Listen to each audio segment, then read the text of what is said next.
And we're back.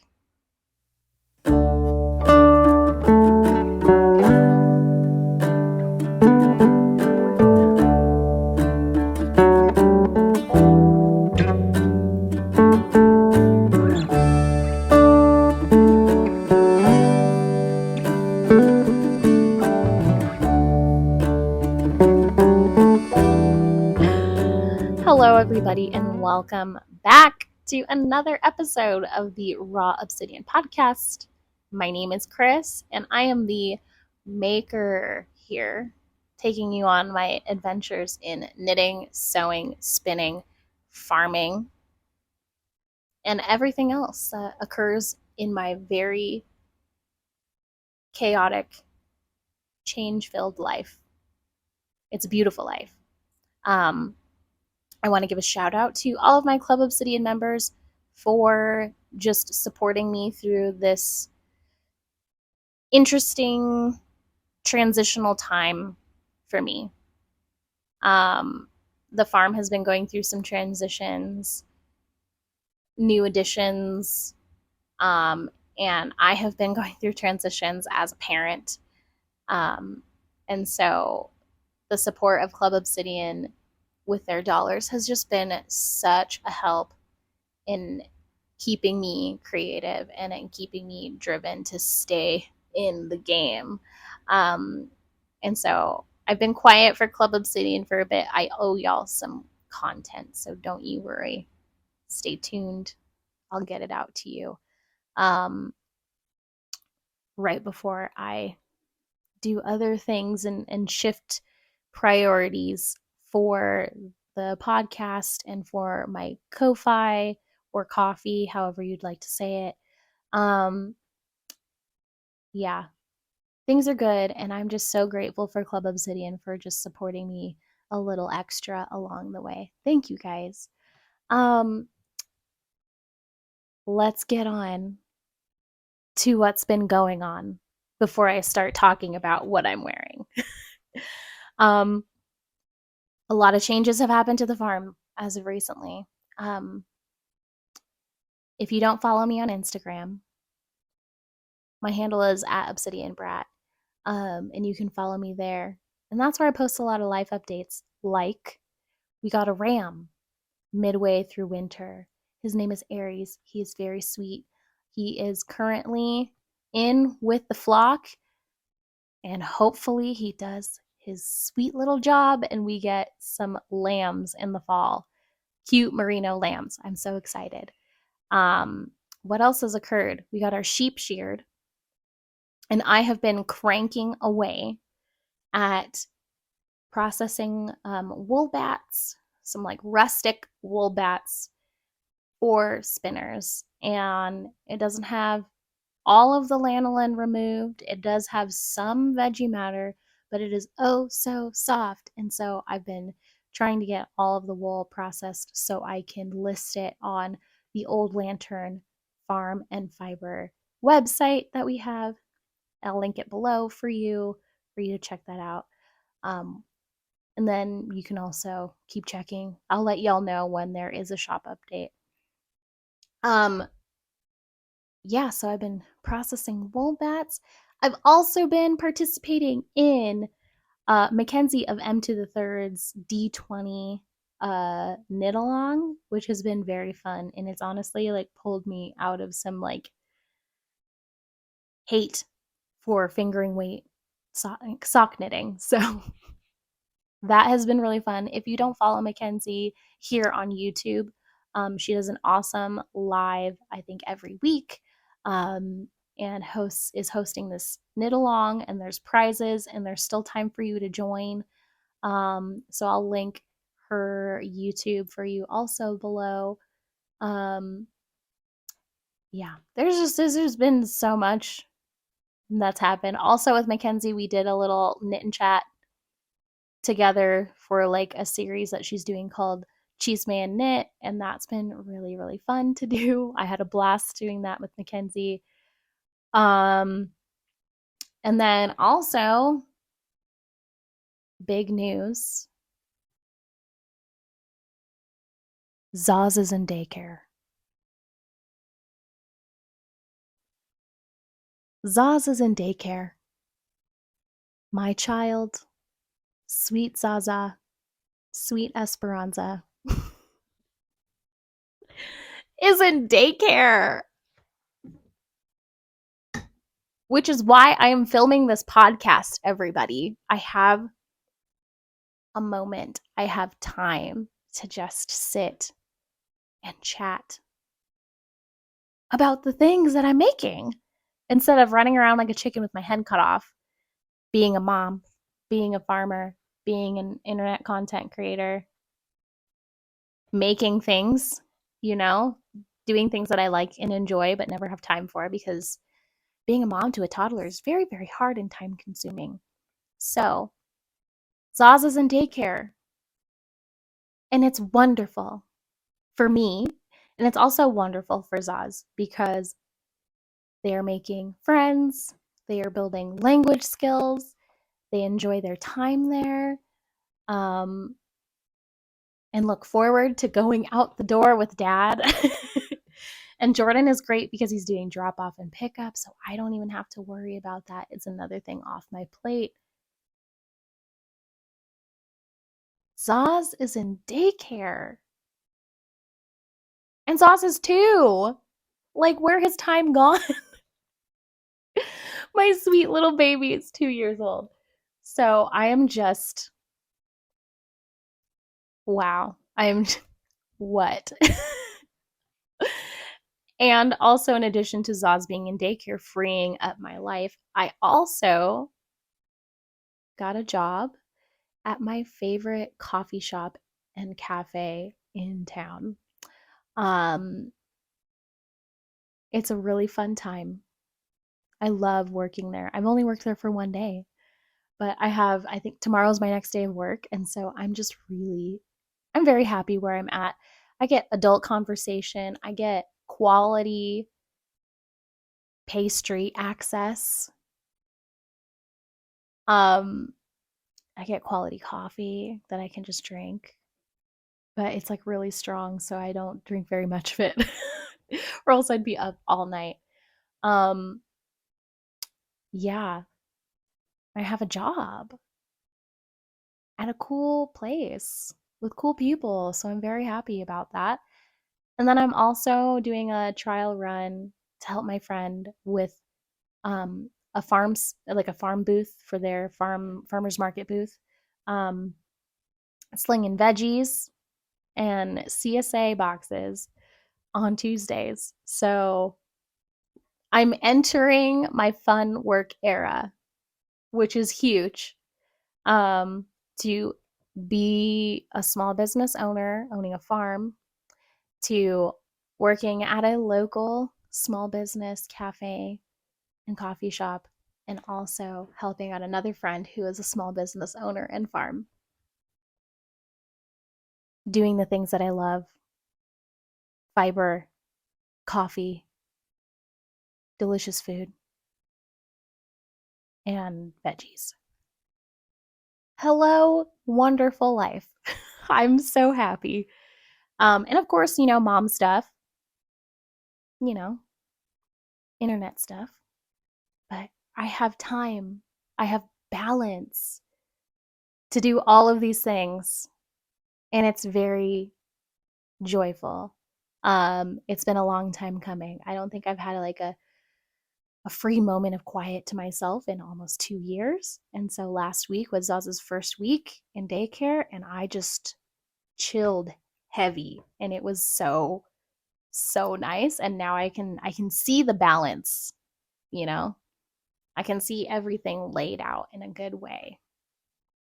And now I can do all the things or not do all the things. And it's great to have that option. So, yeah, that is that. That is the life happenings. If you've stuck around through all of that, thank you. I love sharing what's happening in my life. And that's that. So, without further ado, now that you've had the full update, let's talk about the finished objects, what I'm wearing, etc. So, part of my finished object things is my partner overalls, which I am wearing pair 1 of 2. I'll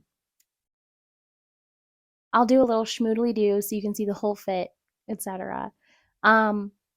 So these partner overalls that I'm wearing is a size 36, and I chose a size 36 because I wanted to accommodate my bigger waist and butt area, and like have like a looser bust because I'm not a busty person, but after having a child, things like in the pants area just fit wild.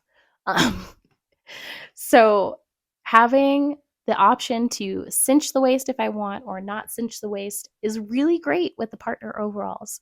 I love the drawstring. And I love that you can fit the overalls in such a way where you don't need the drawstring, or if you want the drawstring just to kind of tie everything in, you can use it. It has that much flexibility that you can decide what you want to do. And I wanted it a little bit baggier, and so knitting the size 36 worked in my favor, and I can easily get it up over my hips and yada yada, and it's great. I used some stash fabric, the rose panels for the pockets, and the pockets and the facing for my overalls is made out of flannel, and it's very soft, very durable. I used red thread as an additional detail for the overalls, and it worked out so nicely. The main fabric for the overalls is kind of like a trouser Dickies fabric, but it's a little stretchy instead of it being rigid, and I like that. I like it a lot, and it wasn't too difficult to sew at all. If the pattern instructions are pretty straightforward, if you have basic sewing skills, you can definitely make these overalls. Um, I will say, because there's a lot of pieces to the puzzle, that you just have a snack, drink some water before you start, and remember that your iron is non-negotiable, friends. It is so easy as a beginner sewist to think that you can just skip over the ironing piece, but honestly, don't do that. Just don't. Use your iron. Use it. Press your seams. It makes everything easier, especially for the panels, and piecing everything together. Press your dang seams. It makes a world of difference. Just stop skipping it. Yeah, and I know ironing is not fun for some people and you think it's very tedious. I challenge you to accept the tedious nature of the iron and lean into the meditative practice of ironing, and it'll change your perspective. It'll also make your garment look so much nicer. My seams aren't completely straight, but dang, they are very close to being straight. And people at work, because I wore these to work, they're like, "Oh, where'd you get your overalls?" I made them. And that, friends, is the result of taking the time to press your seams. It looks professional, it looks crisp, it looks good. And it makes the garment look the way you want it to look and the way it's intended to look. So that's just my rant on pressing seams. But honestly, if you're a beginner, you can do it. Just take your time. Don't rush. Enjoy the process, and you'll have awesome, awesome overalls at the end of it. And my second pair is a blue pair. So they're blue. with this, like, it looks like chewed bubble gum and also brains for the pocket panel thing. And it's great. I love this blue pair. I'm trying to decide if I want to do a button closure or if I want to do overalls hardware for this pair that is blue. I'm also trying to decide if I want to have the drawstring or not. And you know what? It's not like I'm trying to decide. I already know what I'm going to do. I'm going to do the drawstring for the blue, and I'm also going to do the overalls hardware because it's just easy. It's easier than sewing a buttonhole, and I'm not afraid of the buttonhole process. Sewing the button, yes, definitely, that still sketches me out, but the buttonhole is fine. I also just want this to look very nice, and I like the way this turned out, even though my seam stitching on this black pair is just not ideal. I really rushed that one, but I don't care. The fact that it's like not perfect makes it awesome. But yeah, I really want to do the overalls buttons, so I decided. It wasn't like I didn't know. But I love the partner overalls. It's a size inclusive pattern. So those of you with beautiful big bodies can also adorn yourself with beautiful overalls. And I just love the workwear look of it and the little pencil pocket that you get on the backside. Oh, it's just perfect. I love the partner overalls. I purchased the pattern at Ready to Sew online, and I did the PDF pattern because I'm impatient and I don't like waiting in the mail for things like printed patterns. And it took me a while to piece together the actual pattern because I just got caught up and I didn't get to finish piecing everything together until Zaz started daycare. And so that was that.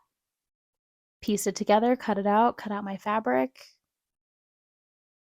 Took a couple of days.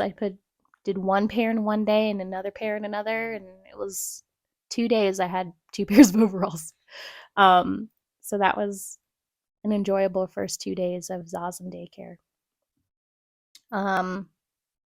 Yeah. On to the next. I've got other sewing projects that I'm doing, but those are for market. I'm making some project bags for the farmers market and other things like stitch markers. So, yeah, that's that. Let's talk about my socks for the M to the third D20 knit along.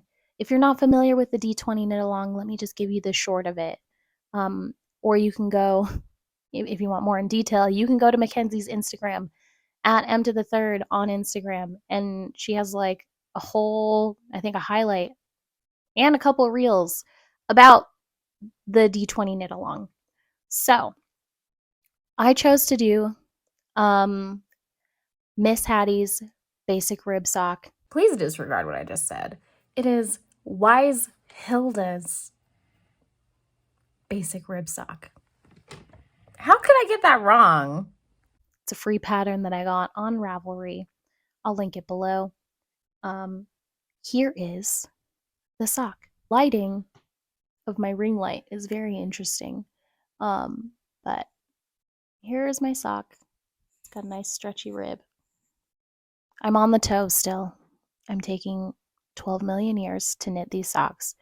But it's going by so quick. So essentially what it is there's a D20 app in the App Store.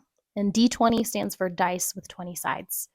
And so in the app that I got for the D20 dice, I chose 4 colors. And they're all variations. This is Knit Picks Semolina. This is from, I want to say,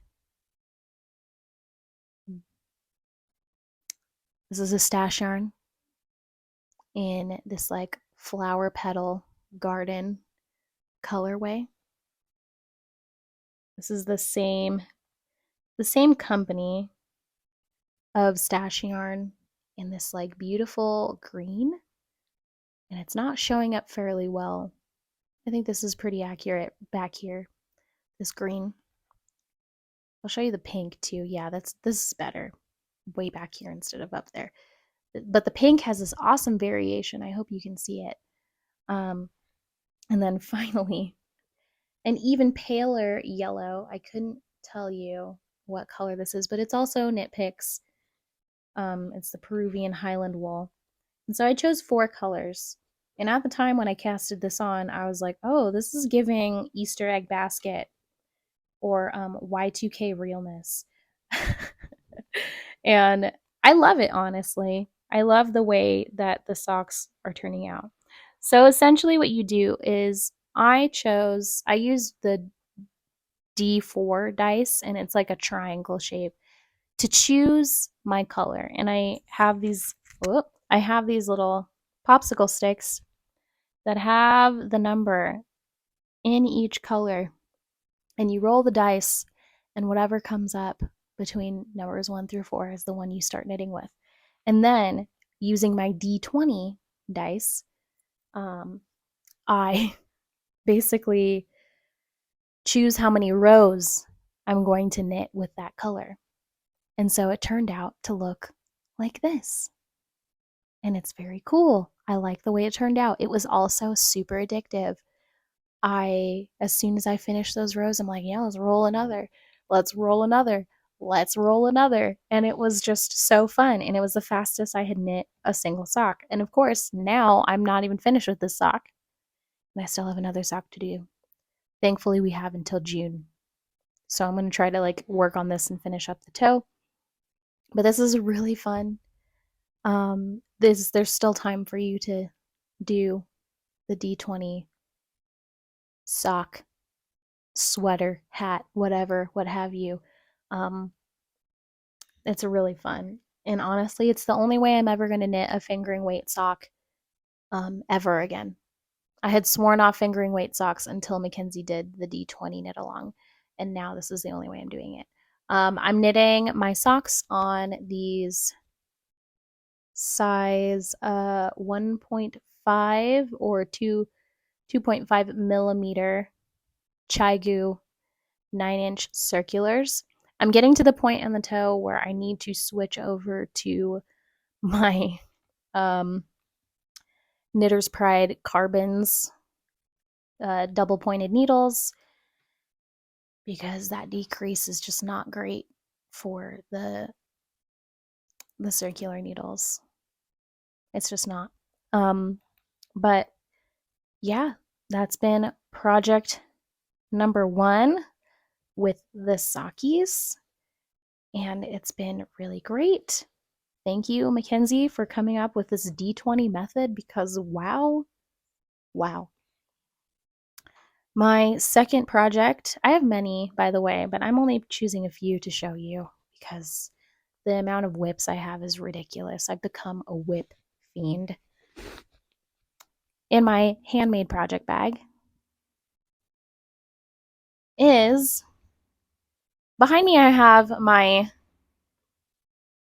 Night Shift shawl by Andrea Mowry, and I'm knitting another one.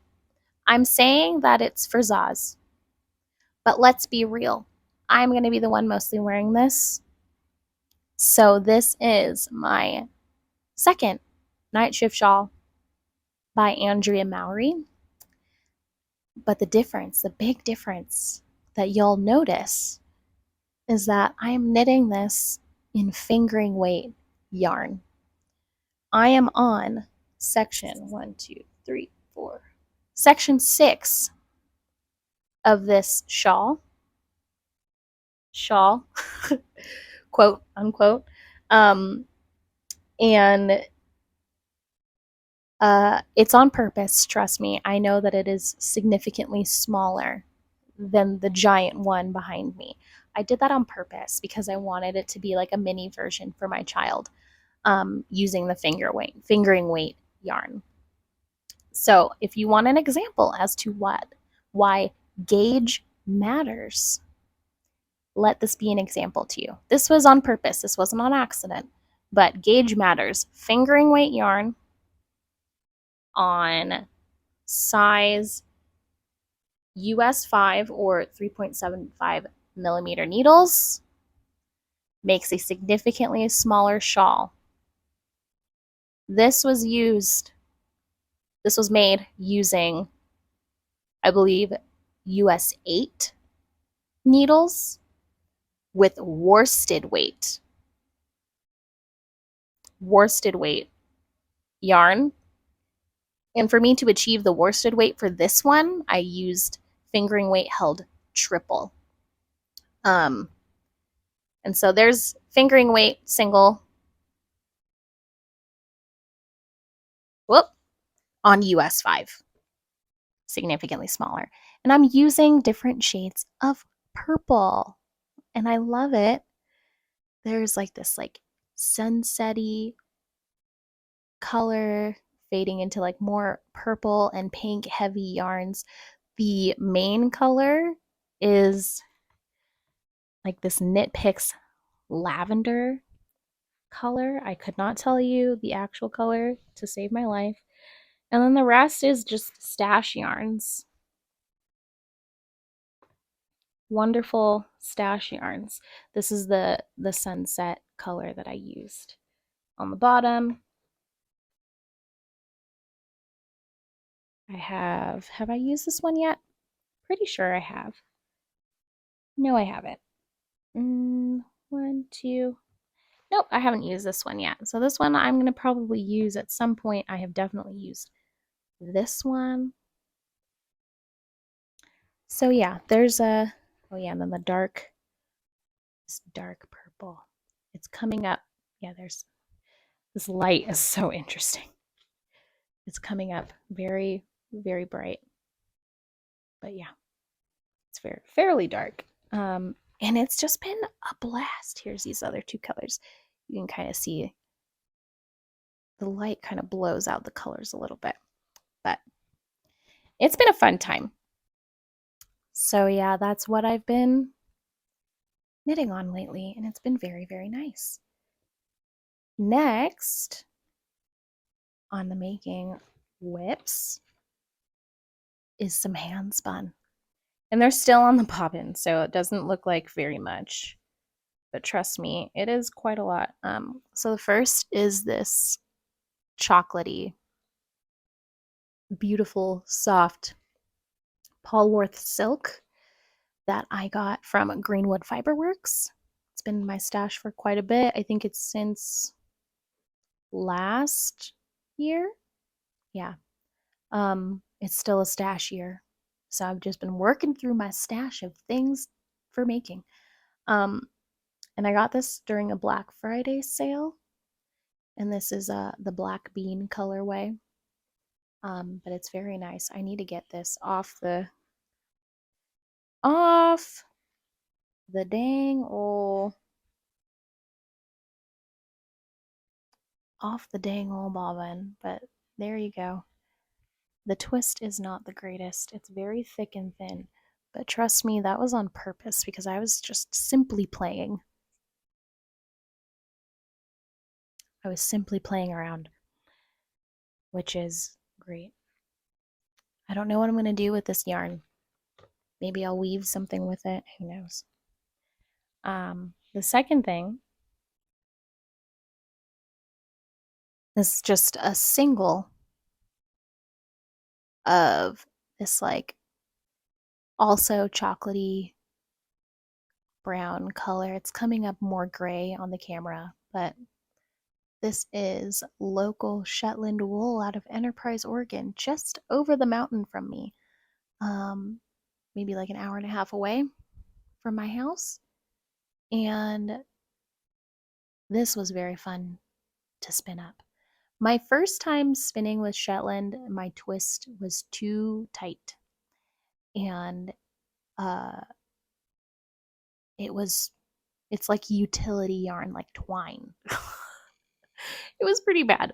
So I just did a little bit less twist so I can fluff it out. Did a longish draw and came out with some nice thick singles because I really want to. I can't decide if I want to core spin with some and do coils and or just do like straight up 2-ply. But I'm not done with the fiber. Here's what the fiber looks like as is. That light really just blows it out. And I've got about 2 or 3 ounces left in this bag. So yeah, that's that for the spinning. And these 2 bobbins are just so in contrast. Like they're both brown, but one is darker than the other. One is shinier than the other because of the silk. But both. The Polworth silk is soft. The Shetland is a little bit more like rustic and a little scratchy, but I'm not super sensitive to scratchy wool. And it feels pretty soft to me. But yeah, those are the things that I've made. So yeah, there's that. That's all of the whips. The making has been slim, but the farm work has been plenty. So I've just been hanging out with sheep, hanging out with my daughter. That is the stuff. That is the life. That is the changes and transitions. And I'm so excited to end this video with some farm footage. Because y'all deserve to see the goodness that is living in the middle of nowhere on a farm. You really do. I want to share all of that with you. So, thank you for watching. I will see you next time for the next podcast. If you want to donate to my Ko-Fi or my coffee, the link is below. I don't know what else to add. Be blessed. Live well. Happy spring. And I'll see you next time. Bye.